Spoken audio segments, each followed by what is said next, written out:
And of course, we've got to thank our great authors for coming here tonight to talk.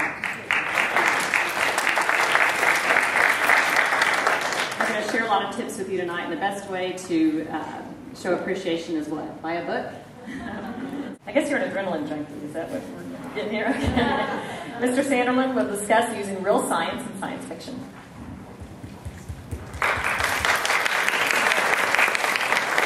Hi, I'm Joshua Sanderlin. I go by the writer's name j.a.sanderlin.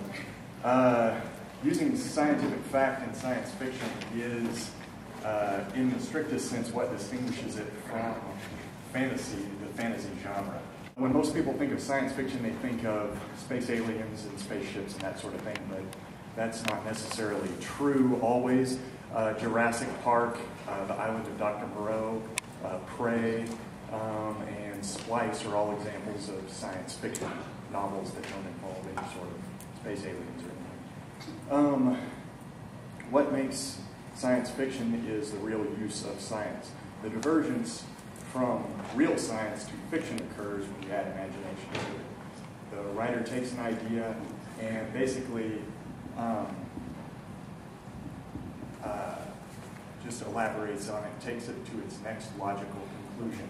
It's an excellent mechanism for a story because you can find ideas in scientific journals and places like Popular Science and magazines like that. We're still making lots of new discoveries within our own solar system, which is one of the reasons I wanted to place my first book, Europa, in our solar system and not try to work out a whole new universe, which is exceptionally difficult. Some of the technology in Europa, one of the things is, one of the pieces of technology is what I like to call accelerator weapons. It's basically a magnetic ring that accelerates a projectile. There's already working examples of this. They just don't work very well at the time, or at the moment. There's another thing called a rail gun, which the Navy is actually working on. It fires a large projectile extremely fast, and it uses electrical induction to do so, and no gunpowder or anything, so these sorts of things could work in space. One of the major problems with science fiction and using real science is that science is always changing. Often a good idea today can be completely outdated 2 years from now, which consequently is about how long it takes to get a book published. And so that can be a real problem when you're trying to use something that's cutting edge and integrating it into a book. That's the reason it ends up being fiction most of the time. Another problem is if, as a lay person, as an amateur scientist, anyone who's an expert in the field or who knows more about a particular subject that I happen to be writing on can easily just scoff at what I wrote because they know that's not even possible. But that's just one of the things you have to deal with, and it's one of the pitfalls of writing science fiction.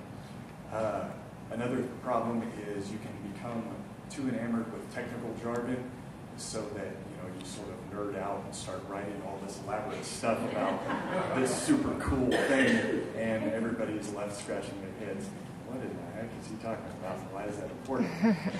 The problem with that is the reader can become bored or frustrated because they don't understand it or don't really care. One of the technical issues I had to work out with writing Europa was, is the ice thick or thin?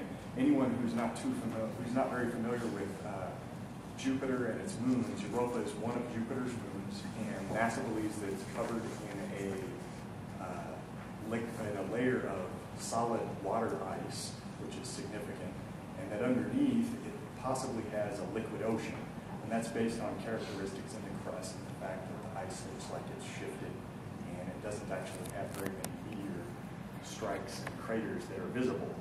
I knew when I started writing this, which was many, many years ago, somebody was going to figure out whether the ice was thick or thin, and so I tried to sort of avoid that issue altogether in the book. So the discussion's interesting, but to be honest, nobody will really know for sure until NASA's Europa mission actually goes there and discovers it. Right now they're working on a mission, and I think that's going to be launched sometime in 2020 or something like that. But the first one, they won't even land, and they still won't necessarily know if the ice is thick or thin in, so I've got quite a bit of time. The fluidity of science can also make it difficult to comprehend. It's easy to write about stuff that's in textbooks and that's well known to everybody, and stuff that's on the news or in popular magazines. What's difficult is when you try to take new, really cutting-edge stuff and pull it out of scientific journals, and that's really hard. Again, being an amateur, sometimes it's hard to understand what they're talking about because of the technical terms, and when you're talking about physics and biology and that sort of thing, it can be really difficult. Part of it's due to a lack of consensus, too, among the scientific community,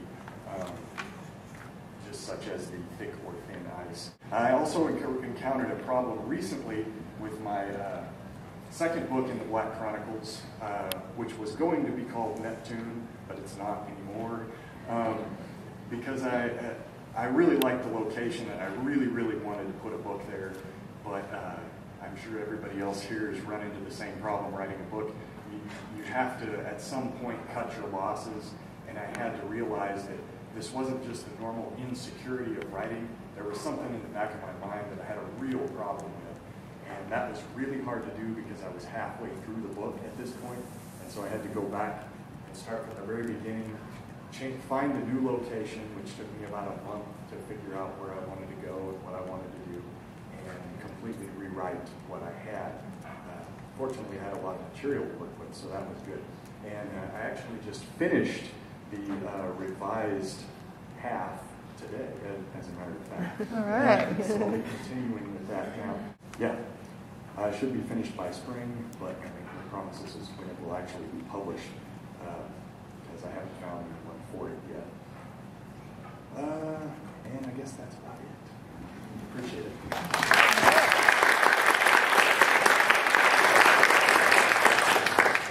Do you watch The Big Bang Theory?